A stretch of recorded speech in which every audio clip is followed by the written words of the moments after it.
കയർ വകുപ്പിലെ മാനസിക പീഡനത്തിനെതിരെ പരാതി നൽകിയ ജീവനക്കാരി മരിച്ചു. എറണാകുളം വെണ്ണല സ്വദേശി ജോളി മധുവാണ് മരിച്ചത്. തലയിലെ രക്തസ്രാവത്തെ തുടർന്ന് ചികിത്സയിലിരിക്കെയാണ് മരണം. ലിഡിയ ജേക്കബ് വിവരങ്ങളുമായി കൊച്ചിയിൽ നിന്ന്. ലിഡിയ, എന്താണ് ഇതിന്റെ വിശദാംശം?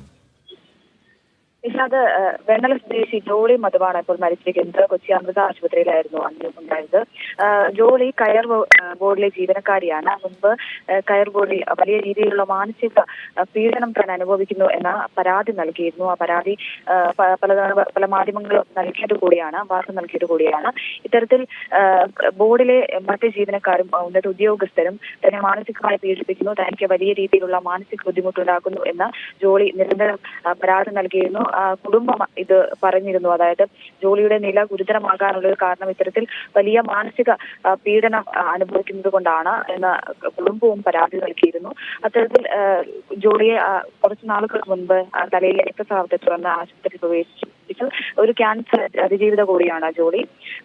തുടർന്ന് ഇന്ന് മരണം സംഭവിക്കുകയായിരുന്നു. കുടുംബം വലിയ രീതിയിലുള്ള ആരോപണങ്ങളാണ് ബോർഡിനെതിരെ ഉന്നയിക്കുന്നത്. ഉന്നത ഉദ്യോഗസ്ഥർ ഈ മാനസികമായി പീഡിപ്പിച്ചിരുന്നു. മാത്രമല്ല കേന്ദ്ര മന്ത്രിക്കടക്കം ഈ ജോലി പരാതി നൽകിയിരുന്നു, ഈ മാനസിക പീഡനം സംബന്ധിച്ച് പരാതി നൽകിയിരുന്നു. എന്നാൽ യാതൊരുവിധ നടപടിയും സ്വീകരിച്ചില്ല എന്നാണ് കുടുംബം ആരോപിക്കുന്നത്. നിഷാദ്.